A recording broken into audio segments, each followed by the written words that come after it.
Okay, but where did the US markets leave us yesterday? How is the markets poised? Can you update? I mean, I'll just begin by that tax tangle that you mentioned, because I think that is the number one thing, right? And I think it's also become the number one thing now because the economic survey has mentioned it yesterday. And I mean, you just go on social media, you speak with people, and that's the only thing that people are actually talking about. So just a few points here. So markets will be relieved if the budget doesn't touch taxation of any kind on capital gains, etc. There is some chatter in the market that, F&O income may be categorized as speculative income, because right now income tax rules don't clearly state. Many people claim it as business income. But if the issue is, F&O and the huge spurt in volumes, etc., can you address that specifically without changing the overall, rate at which an asset class is taxed at? So I think that is where this is coming from. So something to watch out for. Positioning is also very interesting. We've got the highest divergence between FII and local smart money positioning that we've had in many, many years. So look at this. FII long positioning in index futures is at a 7-year high.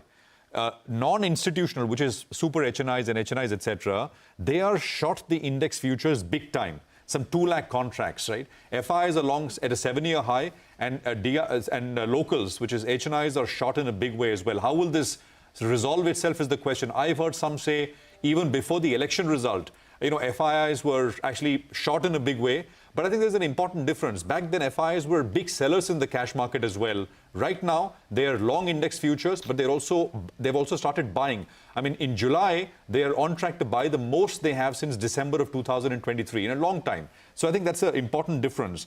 Global backdrop is positive. I mean, overnight action is good. Nasdaq was up 1.5. Russell 2000 is also up. There is, of course, that US election playing out. So, I mean, it kind of circles us back to the levels here.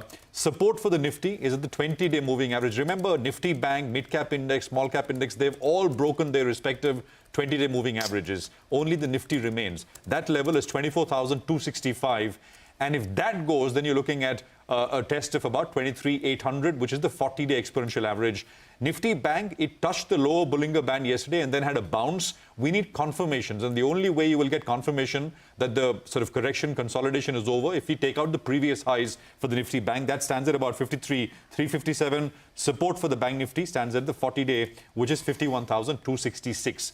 I mean, I think if you don't touch taxation in the budget in any case, because the pitch has been raised a little bit with the mention in economic survey, you perhaps could get a bit of a relief rally.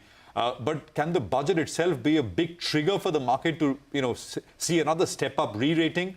I think that is also unlikely. At least that is not the base case right now. But we'll find out in a couple hours from now.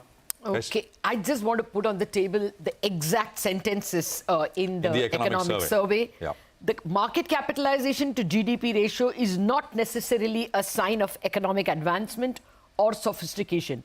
Financial assets are claims on real goods and services. If equity market claims on the real economy are excessively high, it is a harbinger of market instability rather than market resilience. And as if this is not enough, the final sentence here, the financialization of economies has not ended well, even for advanced economies. All stakeholders, capital markets, regulators, and government must ensure that capital markets play their theoretically assigned role of directing savings to the most productive interests, most productive investments. So, I mean, making it like, 10 times clear. You may argue with is this the government's role? Should it be nanny? You may argue. But this is the government's POV. Let's be in no doubt. And this is the big concern that the government has. Fair enough. But